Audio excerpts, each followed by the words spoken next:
Então, começamos o nosso curso. Essa é a aula 01. Embora a gente já tenha tido uma aula na semana passada, essa aula da semana passada ela foi basicamente uma aula de apresentação do que seria o curso. Mas uma coisa que foi dita na semana passada eu gostaria de repetir, porque é de uma grande relevância para a gente entender até o propósito dele, não é? Eu fiz uma afirmação aqui para vocês, que Satanás ele tem trabalhado no nosso mundo com relação a informações a respeito dele em duas direções. Uma é usando a doutrina materialista, que nega a existência dele, que nega a existência de qualquer coisa transcendente espiritual. Ele convence boa parte do mundo de que não existe mundo espiritual e que não existe demônio e que o diabo são os seres humanos e coisas desse tipo. E ao mesmo tempo existe um outro caminho de divulgação a respeito dele, que enquanto um nega, o outro exagera nas informações. A gente tem toda uma cultura de filme de terror, de folclore, que tenta colocar nas mãos do diabo um poder extraordinário de forçar pessoas a fazer coisas, um poder de assustar. E a verdade é que quanto mais as pessoas creem no poder do diabo, mais poder o diabo tem sobre a vida delas. Eu percebo em muitos casos de pessoas que vieram de envolvimento diretamente com o demônio, tipo ex-bruxos, ex-feiticeiros que se convertem e começam a escrever livros a respeito desse assunto, não querendo julgar de forma alguma o ministério de alguns deles, mas eu já tive contato com alguns desses materiais e eu percebo que os caras passaram tanto tempo vivendo debaixo de mentira, que eles saíram e continuam acreditando em algumas mentiras. Eles saem e algumas coisas que o diabo diz que fazia, ele continua acreditando que o diabo faz. Então é importante que esse curso ele seja um curso bíblico. Eu não estou aqui desprezando nenhum tipo de experiência que a gente possa ter, nem nada desse tipo. Tá? Primeiramente eu quero aqui destacar um ensino de Jesus que ele disse o seguinte: ainda tenho muitas coisas para dizer a vocês, mas agora vocês não podem suportar. Mas quando vier o Espírito da verdade, Ele lhes ensinará todas as coisas. Isso estava previsto. A proposta da Bíblia não é esmiuçar todos os detalhes de tudo da vida da gente. Existem situações que se relacionam a questões práticas de libertação, que eu sei que a Bíblia não vai chegar e vai explicar. A gente vai pedir discernimento para Deus no momento para poder fazer. A gente não pode chegar e fazer como eu ouvi um pregador, que ele dá muitas palestras sobre batalha espiritual, e eu percebo na maneira dele falar que ele não está acostumado a expulsar demônio. Ele só fala a respeito do movimento de batalha e coisas desse tipo. Ele fala assim, nós só vamos até onde a Bíblia vai. Num primeiro momento parece algo bonitinho, né? No sentido de que não, ele é um sujeito bíblico, mas na verdade a Bíblia ensina que existem coisas que não estão ali tratadas, coisas práticas, que a gente precisa realmente de um discernimento do Espírito Santo para tomar decisões ali em cada momento. Por outro lado, a gente, como eu estava falando, a gente não pode chegar e valorizar a experiência ou a nossa interpretação de uma experiência sem ter um conhecimento daquilo que a Bíblia diz a respeito. Porque senão, meus irmãos, a gente acaba sendo enganado. Você vive uma experiência que ela parece ser uma coisa, mas na verdade é outra. E você, tentando entender o fenômeno, você pode acabar tirando uma interpretação que na verdade não é de fato o que aconteceu. E a gente tem a Bíblia como nossa única regra de fé e prática, como revelação do Senhor. E Ele não precisa ficar nos dizendo coisas por qualquer tipo de discernimento, coisas que já estão ali na Bíblia, que Ele já entregou para a gente. É tudo uma questão da gente parar, analisar e estudar. A proposta é que a gente passe as primeiras aulas analisando aquilo que a Bíblia diz a respeito desse assunto que nós estamos tratando, que é a batalha espiritual, que é a existência de anjos, demônios e o príncipe dos demônios e todas essas coisas que a gente vai analisar. Então, as nossas duas primeiras aulas vão ser só sobre o Antigo Testamento. Hoje a gente vai estudar alguns trechos do Antigo Testamento. Eu acredito que a gente não vai estudar todos, né? Mas pelo menos aqueles que são mais relevantes. Inclusive eu queria dizer que Eu tenho certeza que alguns desses textos, alguns de vocês nunca pararam para analisar realmente como uma revelação de Deus sobre o funcionamento do mundo espiritual. Por exemplo, quem aqui já ouviu falar do profeta Micaías? Levanta a mão. Ninguém se lembra nesse momento. Tenho certeza que alguns já leram. Lembram de Satanás no livro de Zacarias? Não, né? Então, existem coisas que vão além daquele óbvio que a gente está acostumado a lidar no nosso dia a dia como igreja, quando a gente aborda esse assunto. Mas vamos começar no princípio. O nome do livro é no princípio, inclusive, no hebraico. Abra sua Bíblia no livro de Gênesis. Gênesis capítulo 3.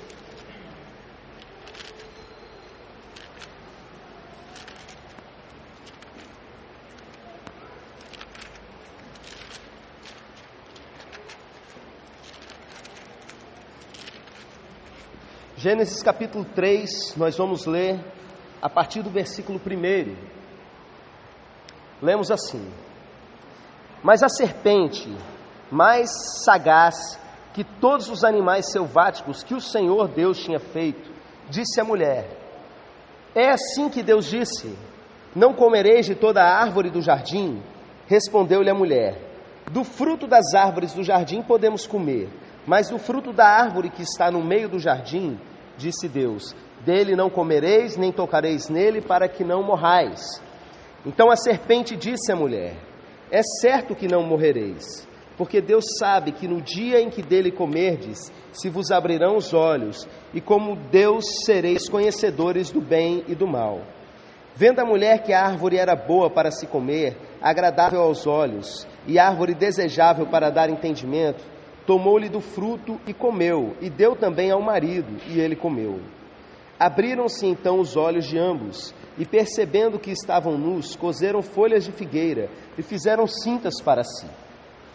Quando ouviram a voz do Senhor Deus, que andava no jardim pela viração do dia, esconderam-se da presença do Senhor Deus, o homem e a sua mulher, por entre as árvores do jardim. E chamou o Senhor Deus ao homem, e lhe perguntou: Onde estás? Ele respondeu: Ouvi a tua voz no jardim, e porque estava nu, tive medo e me escondi. Perguntou-lhe Deus: Que te fez saber que estava nu? Comeste da árvore que te ordenei para que não comesse? Então disse o homem: A mulher que me deste por esposa, ela me deu da árvore e eu comi. Disse o Senhor Deus à mulher: Que é isso que fizeste? Respondeu a mulher: A serpente me enganou e eu comi. Então o Senhor disse à serpente: Visto que isso fizeste, maldita és entre todos os animais domésticos, e o és entre todos os animais selváticos. Rastejarás sobre o teu ventre, e comerás pó todos os dias da tua vida. Porém, inimizade entre ti e a mulher, entre a tua descendência e o seu descendente.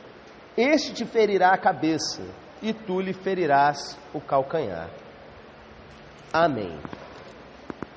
Primeiramente, eu quero falar para vocês a respeito do livro de Gênesis, explicando que tipo de texto nós temos aqui. Existe no meio evangélico algumas tendências, algumas maneiras diferentes de ler o livro de Gênesis. Algumas pessoas leem ele de maneira literal, outras dizem que isso aqui é tudo simbólico. E a gente precisa inicialmente fazer uma opção com relação a isso. Se de fato existia ali uma cobra, uma serpente no paraíso, se de fato cada um desses elementos são símbolos ou se foram literais. Existe uma regra naquela disciplina de se interpretar o texto da Bíblia, que ensina o seguinte: a gente interpreta a Bíblia pela própria Bíblia.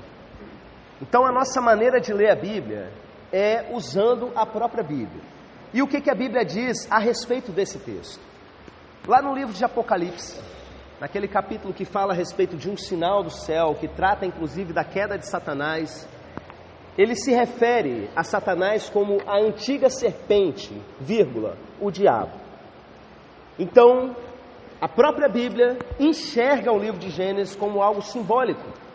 E quando a gente estuda um pouquinho a literatura desse período, a gente sabe que existiam várias narrativas mitológicas sobre a história da criação, sobre muitos eventos antigos. E a gente percebe que esse texto, ele faz parte de um gênero textual, um gênero antigo que contava a sua versão de como as coisas começaram usando símbolos. Existem vários textos aí desse período. A gente lê, por exemplo, a respeito do dilúvio em textos fora da Bíblia, que comentam a respeito dessas questões. Inclusive, se vocês repararem, o livro de Gênesis, ele começa com uma versão dos fatos, e daqui a pouco chega no capítulo 2, conta tudo de novo de uma maneira diferente. Duas tradições de textos diferentes que são juntadas ali. Então, primeiramente, a gente tem que entender que isso aqui são símbolos. Essa serpente, ela tem uma representação. Essa serpente é Satanás, conforme a própria Bíblia nos explica. E o texto diz que a serpente era mais sagaz de todos os animais selváticos. Quando diz de animais da selva, a gente entende uma coisa, uma verdade espiritual. Que na verdade, o diabo, ele é uma criatura. Ele foi alguém, como todas as outras coisas, criado por Deus. É isso que esse texto e outros que a gente vai ver, vai mostrar. Por que é importante eu fazer esse destaque? Às vezes a gente tem muitas informações que a gente acha que é certo e tal, mas na verdade a gente precisa analisar cada uma delas biblicamente. Algumas vão ser óbvias para a gente, mas a gente precisa ver afirmação por afirmação que a Bíblia faz. Vocês vão encontrar, por exemplo, doutrinas satânicas que dizem que na verdade existiam dois deuses no Antigo Testamento. E um deles era perverso e o outro deles era bonzinho. E que o bonzinho é o do Novo Testamento e que o perverso é do Antigo. Uma porção de bobagens desse tipo. E existem, por exemplo, satanistas que afirmam que, na verdade, Satanás criou o mundo junto com Deus. É possível que ao longo da vida, do ministério de cada um de vocês, vocês vão encontrar gente argumentando esse tipo de coisa, não é? E como a gente vê no próprio texto, uma das características de Satanás é ser um bom argumentador. Entenda que no texto ele é uma criatura. E além dele ser uma criatura criada ali por Deus, como qualquer outra, nós temos aqui um destacamento a respeito dela, que ela é a mais sagaz.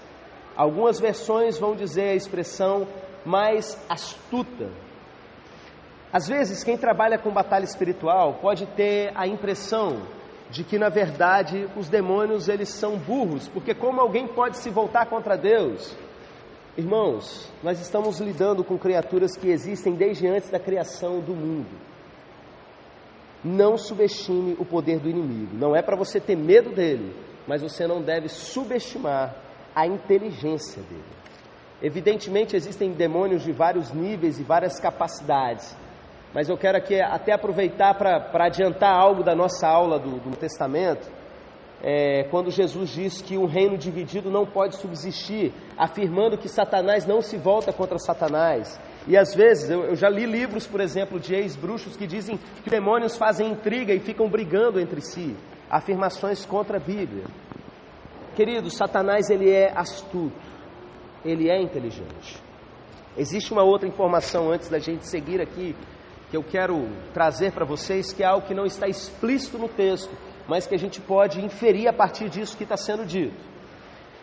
No final do capítulo 1 do livro de Gênesis, quando acabou a criação, nós temos um versículo ali, o versículo 31, se não me engano, que diz: e viu Deus que tudo era bom. Deus tinha criado no princípio os céus e a terra. Deus tinha criado todas as coisas a partir daquilo que não existe em termos de matéria, não é? Em termos de qualquer coisa. A Bíblia afirma que Ele criou o mundo invisível e o visível. Só que no final do primeiro capítulo nós lemos que tudo o que Ele tinha feito era bom. Mas quando chegamos aqui no início do terceiro capítulo, nós vemos uma criatura que já começa pecando. Se o homem pecasse, essa criatura está pecando aqui na história. Está de alguma forma querendo sabotar a criação de Deus. O que a gente entende disso? Alguma coisa aconteceu entre o primeiro capítulo de Gênesis e o terceiro capítulo de Gênesis. Algo que nesse ponto da Bíblia não é contado, mas que nós vamos estudar ao longo do Antigo Testamento e principalmente no Novo Testamento, na carta de Judas, na carta de Pedro e na carta de Apocalipse, quando é tratado da queda de Satanás, da rebelião desses anjos diante de Deus. Então perceba que, não sei se alguém aqui já tinha parado para pensar nessa história, entre o primeiro capítulo de Gênesis, depois que Deus criou todas as coisas, e entre o capítulo 3, é o período que aconteceu a queda de Satanás. E a gente percebe aqui, seguindo a história, que além de ser sagaz, ele é extremamente habilidoso em argumentar, mas ele é mestre na arte da argumentação. Ele conseguiu convencer Eva, e ele consegue convencer as pessoas com muita facilidade, porque é a ferramenta dele. Uma das coisas que a gente vai ver no livro de Apocalipse é que durante o reinado do Messias, com Jesus pisando na terra, com todo mundo vendo Jesus, ele consegue convencer nações a se voltar contra Jesus. Ele tem um poder de argumentação muito grande. E eu tenho visto muitos servos de Deus caindo justamente diante desse poder de argumentação. Porque vai bater boca com certas pessoas e ao invés de se lembrar daquilo que Deus disse, dá ouvido àquilo que a serpente está dizendo. E o texto continua ali e a gente vê o alcance dessa obra da serpente. Porque ele convence uma pessoa a fazer, ele convence a mulher a pecar. E ele não precisa convencer Adão, sabe por quê? Porque a humanidade faz isso, um estando convencido, ele passa a bola para frente. O pecado é uma coisa que se alastra. Às vezes você acha que precisa ter um demônio ali em um determinado lugar para que uma pessoa faça alguma coisa. O texto mostra para a gente que Satanás não mandou Adão comer a fruta. Quem mandou foi Eva. A partir do momento que o pecado entra na humanidade, não necessariamente o demônio precisa estar presente para que aquele pecado aconteça. Nós nos convencemos uns aos outros. Tem influência do diabo? Claro. O sistema, o argumento todinho veio dele. Mas a decisão foi de Adão. A gente percebe aqui também que o diabo ele não estava forçando Adão a fazer nada. Hoje é muito cômodo e muitas igrejas meio que vivem disso, de tirar a responsabilidade de cima dos ombros do ser humano e colocar a responsabilidade em cima do diabo, porque é muito confortável para a pessoa. Eu não fiz toda essa maldade, quem fez foi o diabo que em mim estava. E na verdade, biblicamente, Deus não tira a responsabilidade de cima do homem. O homem precisa entender que ele é responsável por aquilo que ele faz. O que Deus tira é a culpa de cima dele e leva sobre ele mesmo na cruz. Ele tira realmente a consequência, na verdade, a condenação por conta do pecado e leva sobre ele mesmo. Mas o pecado foi do homem. Entenda bem esse detalhe, tá? E aí o que nós percebemos aí na sequência? Deus começa a responsabilizar cada um pelos seus atos. E quando chega na serpente, que é o que nos interessa aqui nesse estudo, nós percebemos que Satanás, ele já estava caído, ele já estava separado de Deus, mas a partir desse momento do pecado do homem, ele recebe uma maldição que aparentemente antes ele não tinha. A partir do momento do pecado do homem, a partir do momento que não só ele está em pecado, mas ele leva o ser humano a pecar, pelo que parece aí na história, Satanás é quem inventou o pecado, não é? A Eva fala assim, a serpente me enganou. Jesus diz que ele é o pai da mentira. A partir do momento que ele inventa o pecado, Deus o amaldiçoa. E que maldição é essa? Vamos reler o que o texto diz a respeito dessa maldição? Diz aí no versículo 14: Então o Senhor disse à serpente, visto que isto fizeste, maldita é entre todos os animais domésticos e o é entre todos os animais selváticos. Eu não posso afirmar com certeza o que representa nessa simbologia animal selvático e animal doméstico, não é? Mas a verdade é que não importa onde Satanás esteja no meio da criação, ele é uma figura maldita, amaldiçoada pelo próprio Deus. E aqui nós temos, rastejarás sobre o teu ventre e comerás pó todos os dias da tua vida. ele passa a ser uma figura caída e ele perde capacidades que ele tinha a partir desse momento. Isso dá margem para as pessoas imaginarem muitas coisas, tipo, que na verdade ele tinha poderes especiais como anjo e tal, e agora ele não tem mais tanto poder como ele tinha antigamente. O fato é que realmente ele era algo e perdeu essa capacidade, agora ele é uma coisa rastejante e permanentemente caída. E diz assim: porém inimizade entre ti e a mulher, e entre a tua descendência e o seu descendente. Aqui nós temos já além do estabelecimento de uma relação entre a inimizade dos filhos do diabo com os filhos de Eva, a humanidade. Algumas pessoas querem colocar o diabo em pé de igualdade de Deus, e eu ouço inclusive de ateus, um ateu que trabalha comigo, eu flagrei ele outro dia conversando com as funcionárias, servas do Senhor mais simples, né, e falando assim: se Deus é tão poderoso, por que ele não mata o diabo? Os dois estão nessa guerra e não sei o que. Deus não está em guerra com o diabo não, meus irmãos. A inimizade foi posta aqui, entre a gente. O diabo está atacando a gente, nós estamos atacando o diabo. Deus está muito acima disso tudo. Então qual é o papel aqui do diabo? Por que Deus não faz nada com relação a ele? Assim, o tempo em que Deus vai fazer, a própria Bíblia ensina, vai se abrir. Até então, nós percebemos e vamos perceber isso nos textos, inclusive a partir de alguns aí que a gente vai pegar nessa aula, que o diabo, mesmo sendo inimigo, mesmo sendo uma criatura rebelde, ele serve a uma função. Tudo o que acontece nesse mundo, de alguma forma, está debaixo de uma permissão de Deus. Deus continua sendo muito soberano com relação a isso. E o texto aqui continua dizendo que este ferirá a cabeça e tu lhe ferirá o calcanhar. De quem que ele está falando? Da serpente e da descendência da mulher. A descendência da mulher vai ferir a cabeça da serpente. Como é que você mata uma cobra? Se você cortar o rabo de uma cobra, ela ainda pode te picar? Com certeza. Quem aí é do interior sabe que para você matar uma cobra tem que ferir a cabeça dela. Você mata pela cabeça. Então aqui nós já temos uma profecia messiânica de que Jesus é aquele que, nascendo da mulher, da descendência da mulher, viria esmagar a cabeça da serpente. E o que a serpente faz? Fere o calcanhar.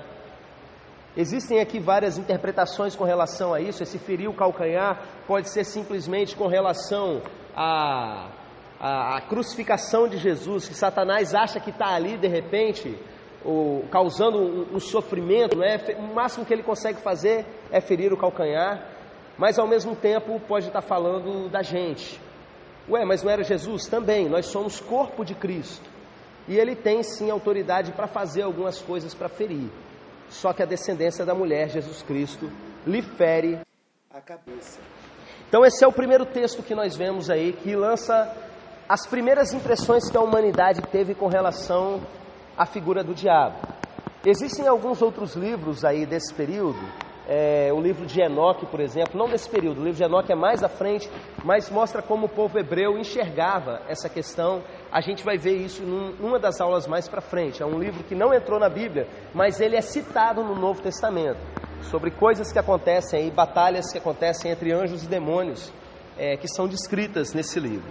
Vamos avançar aí um pouquinho? Vá para Gênesis capítulo 6.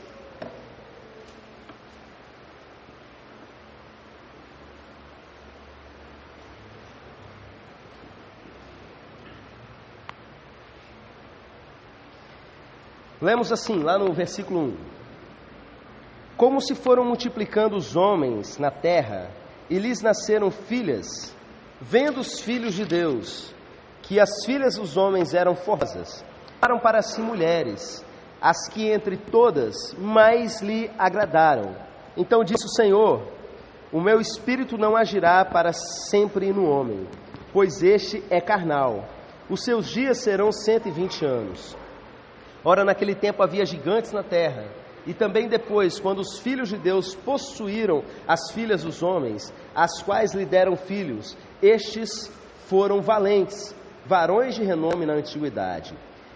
Viu o Senhor que a maldade do homem se havia multiplicado na terra, e que era continuamente mal todo o desígnio do seu coração. Então se arrependeu o Senhor de ter feito o homem na terra, e isso lhe pesou no coração. Disse o Senhor: farei desaparecer da face da terra o homem que criei, o homem e o animal, os répteis e as aves dos céus, porque me arrependo de os haver feito. Porém Noé achou graça diante do Senhor. Eis a história de Noé. Noé era homem justo e íntegro entre seus contemporâneos. Noé andava com Deus. Só até aí por enquanto. Aqui nós temos um texto curioso também, que ele vem mostrar que os filhos de Deus se misturaram com as filhas dos homens. Acharam as filhas dos homens bonitas, interessantes, e vieram e a possuíram. E a expressão que é usada aqui, acho que foi tomar, não é?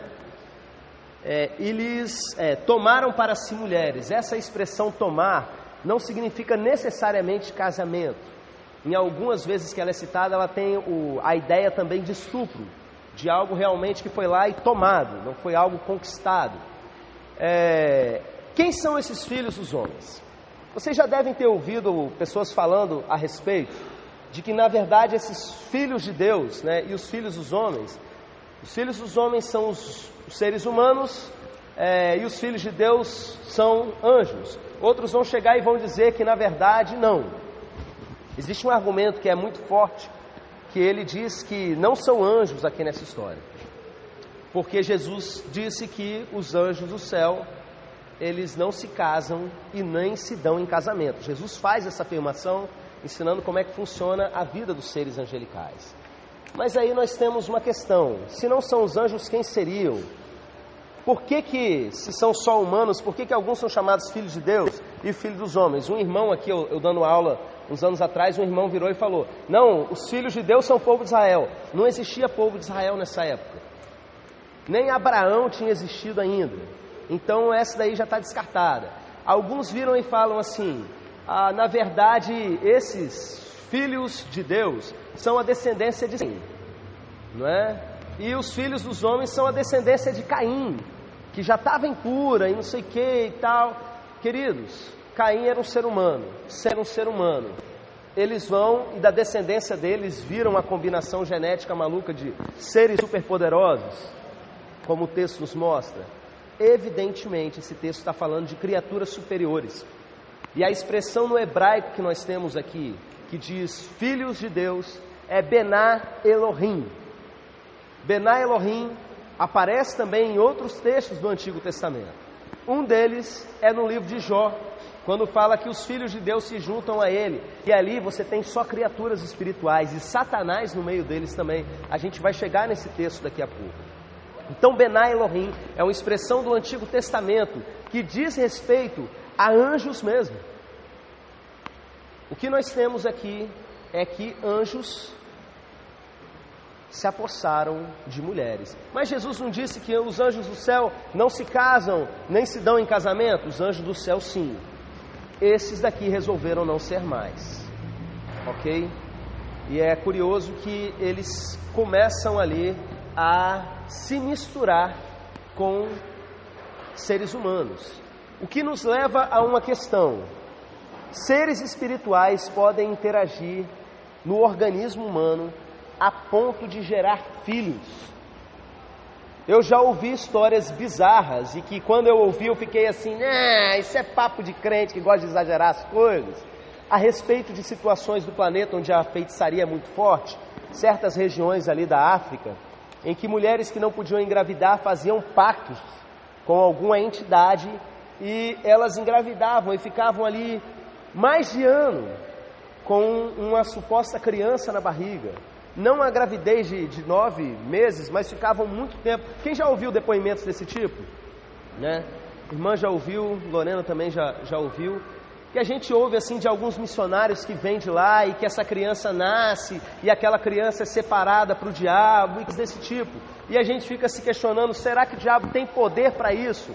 Olha, na Bíblia mostra que esses seres realmente chegaram a fazer coisas desse tipo, a gerar filhos em mulheres.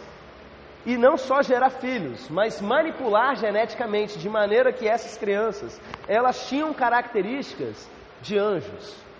E aí ele fala que são os valentes de toda a antiguidade. Se você parar para olhar a humanidade da antiguidade, em várias culturas você vai encontrar realmente narrativas de heróis, dentro da mitologia dele. Hoje a gente olha com os olhos modernos para o passado e vê, nossa, esses povos tinham mitos, eles acreditavam em muitas coisas. Mas quem são os semideuses da Grécia Antiga? Quem é Hércules, por exemplo, um grande valente da antiguidade? Hércules é nada mais, nada menos que um filho de um ser espiritual com uma humana, um ser superior misturado com uma humana. E a gente vai vendo esse tipo de coisa por várias culturas da humanidade. O texto ainda mostra uma coisa curiosa. Quando Deus vê que a humanidade estava corrompida, que a maldade tinha tomado conta geral, ele se arrepende de ter criado a humanidade e ele resolve matar os seres humanos. Só que tem um detalhe, o texto diz que ele resolve matar todos os animais também. O que nos leva a pensar que Satanás também tinha corrompido esses animais. Já tinha parado para pensar nisso? E que como em muitas culturas também a gente encontra misturas, por exemplo, de seres superiores aos humanos com certos animais. Deuses egípcios, metade homem, metade animal. Deuses gregos, como por exemplo Pan, que seria Zeus que tinha engravidado uma cabra. E ali nasceu uma figura que era metade homem, metade cabra. E foi adorado durante toda a antiguidade e é adorado até os dias de hoje. Isso é especulação, tá, gente? Mas uma especulação pautada em uma afirmação, na verdade, num questionamento. Por que Deus resolveu também destruir os animais? E aí o texto que a gente finalizou ali lendo diz que Noé era um homem que ele era justo e ele era íntegro. E eu lendo isso daí ontem à noite, eu resolvi pesquisar no hebraico essa palavra íntegro e ver quais são os significados que essa palavra traz. Íntegro significa também perfeito, completo, total, inteiro, saudável. Quando você fala que uma pessoa é íntegra, significa que ela não se contaminou com o sistema, com os valores que estão ali ao redor dela. Inteiro, completo, saudável.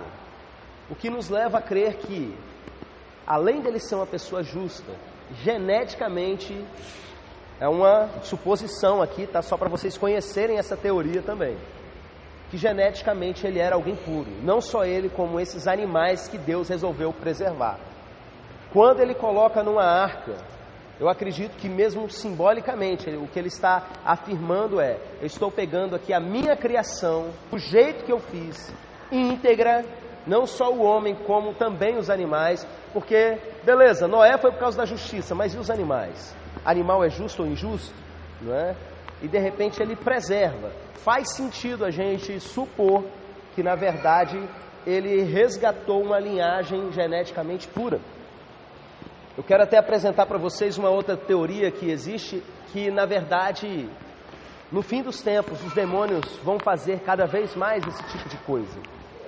Vão cada vez mais fazer manipulação genética, porque Jesus disse que nos dias que ele vier, a humanidade vai estar como nos tempos de Noé. Lembra desse texto? Casando e se dando em casamento e tal. E alguns pegam isso para supor que, na verdade, o estado da humanidade de maldade e de contaminação com essas criaturas vai ser tanta que vai se assemelhar com o período antes do dilúvio, que Deus preferiu destruir uma civilização humana inteira. Já parou para pensar que existiu toda uma civilização, não é? Antes dessa civilização que a gente tem, toda uma humanidade antes, e Deus resolveu acabar com ela, varrer com ela da história.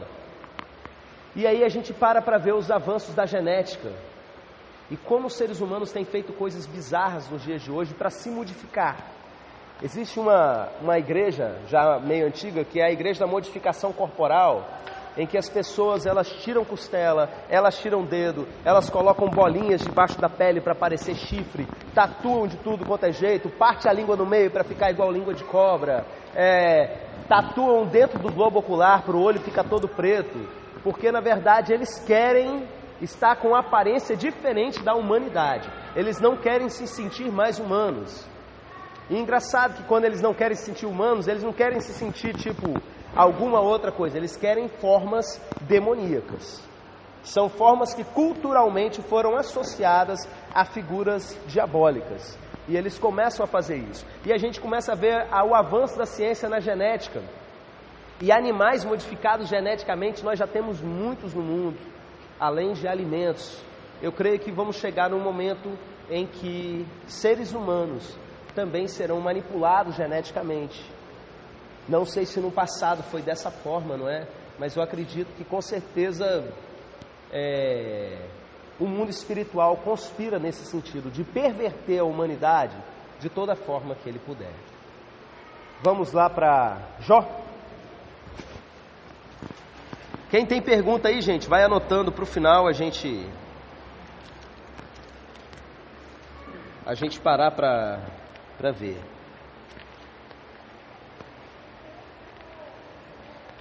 O livro de Jó está lá antes de Salmos, tá?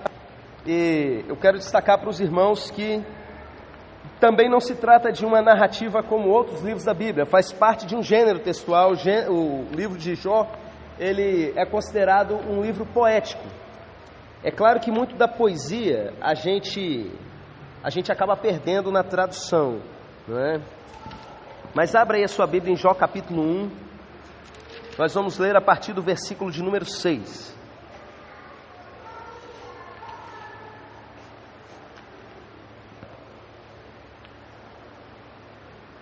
Diz assim a palavra do Senhor, Jó 1, 6. No dia em que os filhos de Deus vieram apresentar-se perante o Senhor, veio também Satanás entre eles. Então perguntou o Senhor a Satanás: de onde vens? Satanás respondeu ao Senhor e disse: de rodear a terra e passear por ela. Perguntou ainda o Senhor a Satanás: observaste o meu servo Jó? Porque ninguém é na terra semelhante a ele, homem íntegro e reto, temente a Deus e que se desvia do mal.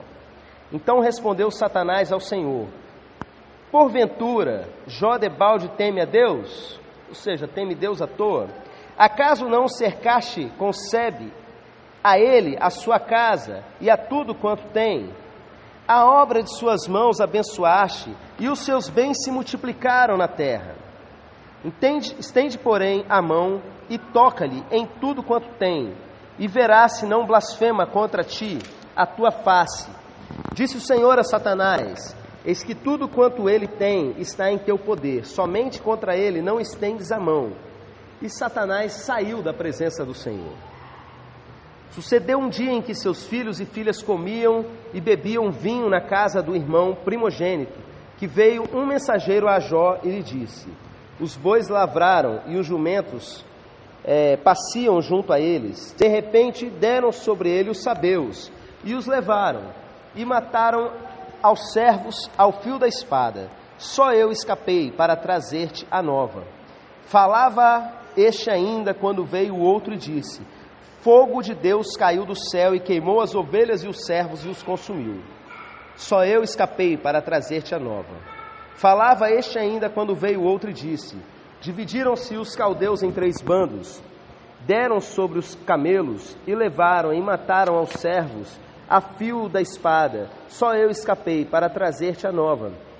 Também este falava ainda quando veio o outro e disse: estando teus filhos e tuas filhas comendo e bebendo vinho em casa do irmão primogênito, eis que se levantou grande vento do lado do deserto e deu nos 4 cantos da casa, a qual caiu sobre eles e morreram. Só eu escapei para trazer-te a nova. Vamos avançar agora para o 2. Vamos só pular aí esses 2 versículos e vamos continuar a narrativa, que aqui no 2, nos versículos seguintes, tem algo importante também.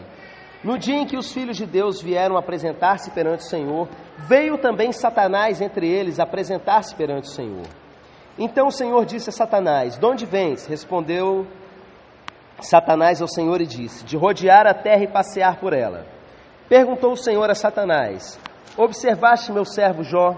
Porque ninguém é na terra semelhante a ele, homem íntegro e reto, temente a Deus e que se desvia do mal. ele conserva a sua integridade, embora me incitasse contra ele para consumir sem causa. Então Satanás respondeu ao Senhor: pele por pele, e tudo quanto o homem tem dará pela sua vida. Estende, porém, a mão, toca-lhe nos ossos e na carne, e verás se não blasfema contra ti na tua face. Disse o Senhor a Satanás: eis que ele está em teu poder, mas poupa-lhe a vida.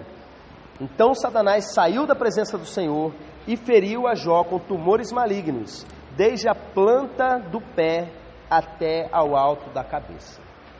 Vamos parar aí nesse ponto. Aqui nos é apresentada uma figura pelo nome, que é Satanás. Tem uma pergunta? Pode falar.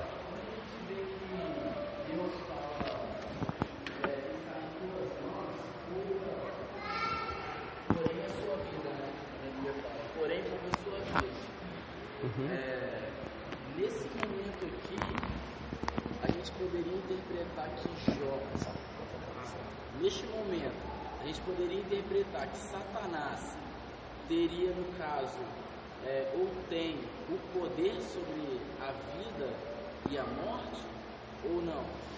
Porque Deus fala, você pode, e disse o Senhor a Satanás, eis que ele está na tua mão, poupa, porém, a vida. Quando ele fala poupa, eu entendo que ele está falando, você só não vai tirar a vida dele, mas o resto você pode fazer. Então eu interpreto aqui dessa maneira de que Satanás, se quisesse, poderia tirar a sua vida. Exatamente. Existe uma questão de permissão de Deus. A gente não pode chegar e pegar o caso de Jó e aplicar a vida de todos os seres humanos, que foi uma situação específica, não é? Mas Jesus diz que ele vem para matar, roubar e destruir. A gente vai chegar nesse ponto também. No caso de Jó, Deus não deu autorização para que Satanás fizesse esse tipo de coisa. Aqui a gente percebe Satanás de uma maneira um pouco diferente do que o folclore está acostumado a dizer, ou até como aquele ateu que eu comentei com vocês disse, que eu cheguei na escola e ele estava lá falando para o pessoal que, por que Satanás, que Deus não vai lá e mata o diabo? Na verdade, Satanás está bem abaixo e mesmo sendo um rebelde, ele tem um papel a cumprir. Ele é um dos Benai Elohim, não é? Ele tem a função dele, e o que acontece é que a gente percebe o nome de Satanás aqui nesse texto, ele tem o significado de adversário. Satanás também significa o acusador. Ele tem meio que um papel aí a desempenhar nessa engrenagem toda. E quando Deus pergunta para ele de onde ele vem, a resposta dele nos faz lembrar lá de Gênesis, capítulo 3, que nós lemos, que ele se torna inimigo da raça humana. Ele está passeando pela terra, rodeando a terra. E ele faz isso como? Ele está observando os seres humanos. Quando Deus vira e pergunta para Jó a respeito dele, Satanás sabe quem é Jó. Existem pessoas que não são relevantes no mundo espiritual. A gente vê isso lá no Novo Testamento, no livro de Atos, quando alguém vai tentar expulsar um demônio, e o demônio fala, eu sei quem é Jesus, eu sei quem é Paulo. Você eu não sei quem é não, né? Mas Satanás sabia quem era Jó. Jó era alguém realmente querido de Deus, era alguém abençoado e era principalmente alguém justo, alguém íntegro aos olhos do Senhor. E Satanás, ele cumpre, como ele é o adversário dos humanos, como ele é o acusador, ele cumpre o seguinte papel que você pode reconhecer em ações dele até os dias de hoje. Ele fica procurando defeito nos outros. Toda vez que um ser humano começa a olhar demais para a falha dos outros, e alguns se incomodam demais com isso, pode saber, tem interferência, muito provavelmente, se não de um demônio presente, de uma contaminação psicológica ao longo prazo, pelo sistema que a gente vive, demoníaco, na vida dessa pessoa, para que ela fique simplesmente sendo legalista, querendo dar conta da vida dos outros, querendo simplesmente ficar vendo quem está certo, quem está errado, julgando, você fala que fulano é justo, mas, não é? Acontece muito isso no ambiente religioso. Acontecia isso com os fariseus, por exemplo, não é? Que ficavam querendo procurar uma brecha ali para acusar Jesus de alguma forma. E na igreja também, as pessoas começam a olhar e tentar desconstruir a imagem que se tem de alguém e tentar caluniar, a palavra caluniador significa diabo, e falar alguma coisa contra alguém que está fazendo algo e coisas desse tipo. Isso é típico do Satanás. E aí acontece, a gente não vai entrar, logicamente, em todos os detalhes e mensagens e inquietações que esse texto produz nessa conversa de Satanás com Deus. Mas eu quero destacar algumas coisas para a gente entender o funcionamento do mundo espiritual. Como eu disse para vocês, existe uma doutrina extremamente materialista que a gente precisa aprender a combater. Por quê? Você não vai ficar necessariamente batendo boca com ateu, não é nada disso. Mas esse ambiente materialista, ele contamina a igreja. E pessoas frequentam a igreja, crendo em Deus até certo ponto, mas questionando a Bíblia em muitos pontos. Como eu falei para vocês, eu conheço teólogos que afirmam que, na verdade, Satanás é um mito. Dizem acreditar na Bíblia, mas, na verdade, não acreditam em tudo o que ela afirma.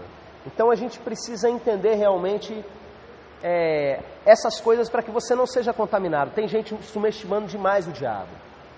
E quando alguém chega e fala que Satanás fez determinada coisa e tal, que fez coisa nenhuma, eu me lembro de um evento que eu realizei, um congresso de garotos, que tinha muita gente mesmo inscrita, e o tema do congresso era nessa área de batalha espiritual.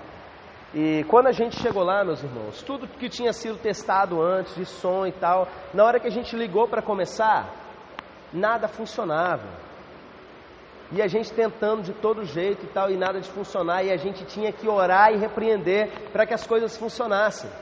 Aí chegou um pastor, amigo meu, que eu tenho inclusive respeito por ele, foi um dos meus professores no seminário, mas aí eu cheguei compartilhando com um outro, que eu sei que tem visão espiritual e que me discipulou nessa área. E aí ele chegou perto, aí eu falei, rapaz, aconteceu isso, isso, isso. Aí esse virou e falou, pronto, já vai botar a culpa no diabo, né? Meio que debochando, meio brincando assim, como se o diabo ele não tivesse em prejudicar aquilo. Eu não me lembro se foi nesse congresso ou se foi em um como esse, da gente voltando para casa no carro, e o carro estava bem, e de repente terminando ali a reta do aeroporto, o carro foi parando de funcionar do nada. A Jennifer estava no volante, foi jogando para o acostamento, a gente parou e tentou ligar o carro várias vezes e nada. Aí ela pegou o celular para ligar para o pai dela, para ver se conseguia alguém para vir rebocar. Aí eu falei, Jennifer, antes de você ligar para o seu pai, vamos falar com Deus? Falar com o nosso outro pai, né? E ali eu falei, Senhor, a gente passou o fim de semana todinho trabalhando para o Senhor, é justo que a gente descanse. Tá num calor, eram as 3 horas da tarde, né? Tá um calor aqui, a gente ficar nesse carro abarrotado de coisa, cansado, para chegar em casa, sabe Deus que hora. Livra a gente desse negócio aqui, revela se tem alguma coisa, e eu digo agora em nome de Jesus, que se tem algum demônio atrapalhando o funcionamento desse carro, sai desse carro agora em nome de Jesus. E aí eu falei, Jennifer, liga o carro. Ela, o carro funcionou e veio embora. Aí eu cheguei na igreja de noite, né, feliz com aquilo, rapaz, aconteceu um negócio. Aí, compartilhando aqui com os irmãos, teve um irmão que virou para mim e falou assim, né? Claro que ele estava brincando, mas ilustra bem esse tipo de pensamento. Aqui, Cléris, tem uns cabos velhos ali na mesa de som, vamos lá para você orar naqueles cabos também, né? Tipo assim, coisa que dá defeito mesmo e tal, né? Eu acho que talvez ele nem acreditasse nisso, foi só para fazer uma piada, mas tem muita gente que pensa realmente dessa forma, de que na verdade tudo é coincidência e acaba negando a influência do diabo. Só que esse texto de Jó, ele mostra pra gente o contrário. Primeira coisa que acontece são os sabeus. Um grupo de pessoas é manipulada por Satanás, que a gente sabe que são uma cadeia de eventos que acontece justamente depois dessa liberação de Deus para que Satanás agisse. Os sabeus, eles são incitados para ir contra alguém. Se você for analisar historicamente, né, se você estivesse lá no dia, provavelmente você ia dizer, não, os sabeus estão fazendo isso por uma questão social, econômica, porque Jó era muito rico, e eles de repente queriam realmente as posses, essa região que eles tomaram ali, tinha interesse deles, você vai arrumar motivos humanos para isso. Só que a verdade espiritual por trás Satanás manipulou, não só os sabeus, como os caldeus, mais à frente no texto, como nós lemos. E aí vem uma parte mais impressionante. Fogo de Deus caiu do céu, é o que os funcionários de Jó dizem, e matou todo mundo. Por que eles dizem fogo de Deus? Porque no Antigo Testamento as pessoas atribuíam tudo a Deus. E a gente deve fazer isso até hoje. Porque mesmo quando é o agir de Satanás aqui, a gente tem que lembrar que Deus ainda está por cima e todas as coisas cooperam para o bem daqueles que amam a Deus, não é? E por mais que ele pense que está nos prejudicando, como diz uma missionária que eu ouvi, é uma ratoeira para Satanás, ela chama de sataneira. É uma armadilha que Deus faz ali para Satanás. Ele pensa que está prejudicando a gente, mas na verdade existe um plano muito maior do que isso. As pessoas atribuíam, veio do céu, do nada, você está andando, caiu um tanto de fogo do céu. O que as pessoas dizem? Só pode ter sido Deus. Mas o texto, se a gente começa a ler lá de trás, a gente percebe que quem jogou isso daí foi uma ação de Satanás. Você já tinha parado para pensar que Satanás tem poder para jogar fogo do céu? O próprio Satanás, pelo menos, não sei dizer a respeito de outros demônios e tal, mas o próprio Satanás, segundo o texto, ou o reino dele, debaixo do seu comando, ele tem poder para jogar fogo do céu. E o texto continua e diz que veio um forte vento e derrubou as paredes e matou todo mundo. Se você já parou para pensar que Satanás ele tem poder para mexer nas coisas da natureza, porque a gente tem aquela mania de crente de virar e dizer assim que a chuva foi Deus que mandou, né, o vento e tal, todas essas forças aqui na verdade foram do Senhor, mas esse texto está mostrando para a gente que Satanás ele pode sim vir aqui e interferir em algo e provocar uma ventania, não é, para prejudicar a vida de alguém. Ao longo do meu ministério eu enfrentei algumas situações desse tipo, de Deus mandar a gente fazer uma determinada coisa e no momento que a gente vai fazer o tempo fecha. Vocês já devem ter vivido situações desse tipo. E a gente para falar, será que isso é de Deus, será que não é? E a gente fica naquela dúvida, porque realmente Deus é soberano sobre tudo, sobre a natureza. Mas será que Satanás não está agindo de alguma forma? Uma chuva que aparece assim, fora de época, fora de contexto, justamente naquele momento. Como já tive também situações, meus irmãos, a gente está no fim de semana de jejum aqui, alguns acho que estavam comigo. E a gente orar e passar o final de semana orando pela vida de pessoas que estavam nos chamando para vir para o culto. E era um final de semana chuvoso. E a gente de repente chegar do lado de fora, era o tempo pequeno ainda, a gente chegar por aqui, virar para cima e começar a dar comando para as nuvens. E chover de um lado, chover do outro, mas aqui em cima da nossa região, da nossa igreja de Nova Almeida, não chover. Alguns interpretam inclusive aquele momento que Jesus repreende a tempestade da seguinte maneira: era Satanás tentando impedir que eles chegassem ao outro lado e continuassem fazendo a obra. Quando Jesus diz, vamos para outra banda. E Satanás é que levanta uma tempestade. E não é curioso que Jesus repreenda os ventos? Como se o vento fosse algo consciente, como se fosse uma pessoa, né? Ele repreende, manda calar a boca geral, as ondas, e de repente, tudo para. Ele tem poder sobre a natureza, isso é fato, isso eu não quero discutir. Mas existe essa possibilidade de interpretação que eu quero que vocês conheçam. Que de fato, esse inimigo, ele tem o poder sim, de manipular essas forças da natureza. Mas como eu disse para vocês na nossa aula introdutória, o propósito desse curso não é botar medo nem exaltar os fatos de Satanás, mas os do Senhor. Jesus repreendeu a tempestade. E Ele nos deu autoridade também sobre força da natureza. Ele chama Pedro a andar sobre as águas também. Então, sendo um vento do diabo, ou sendo um vento natural, a gente precisa entender que Deus é maior do que isso. E maior é o que está em nós do que o que está no mundo. A gente precisa entender esse funcionamento para que a gente não seja enganado. E existe ainda uma outra coisa que tem a ver com aquilo que o irmão Rafael perguntou agora há pouco. Ele ganha autoridade para ferir de doença.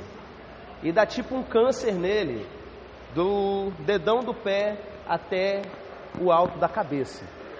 Nós percebemos que Satanás tem sim poder de lançar enfermidades sobre as pessoas.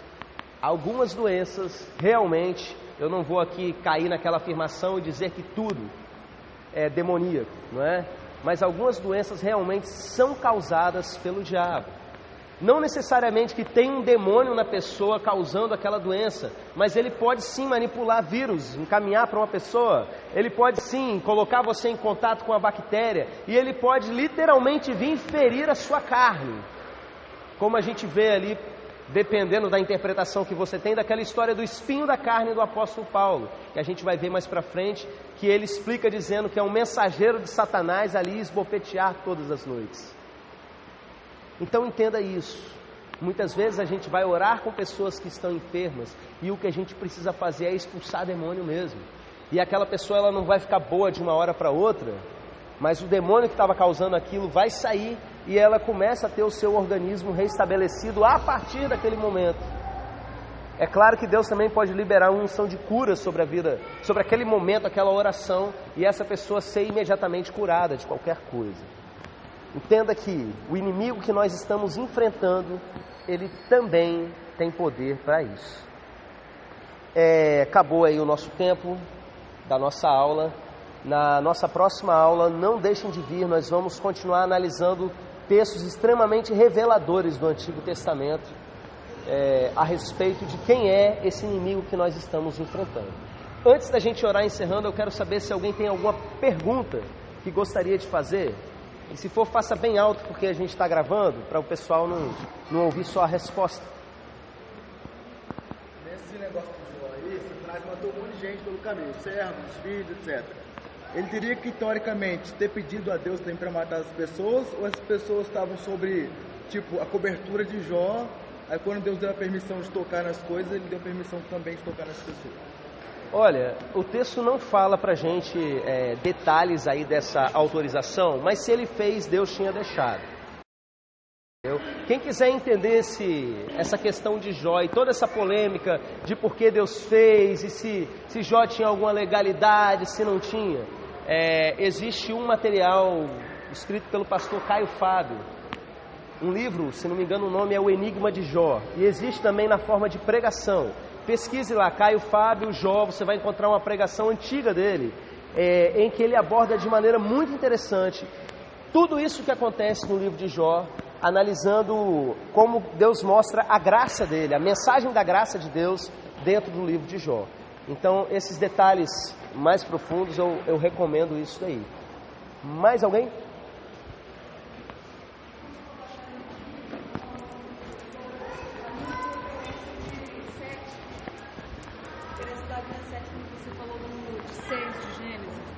Parte toda de filhos de Deus e os filhos dos homens, né? Uhum. Aí o que a gente pode levar assim? É certo ou é uma, sei lá, uma conjectura? Sobre o que você falou desses seres que não são anjos mais terem realmente se apossado, ou dessa também referência à linha de sete? A Diana está perguntando aqui a respeito daquilo lá no início da aula. Eu vou falar aqui perto dela por causa da gravação, tá?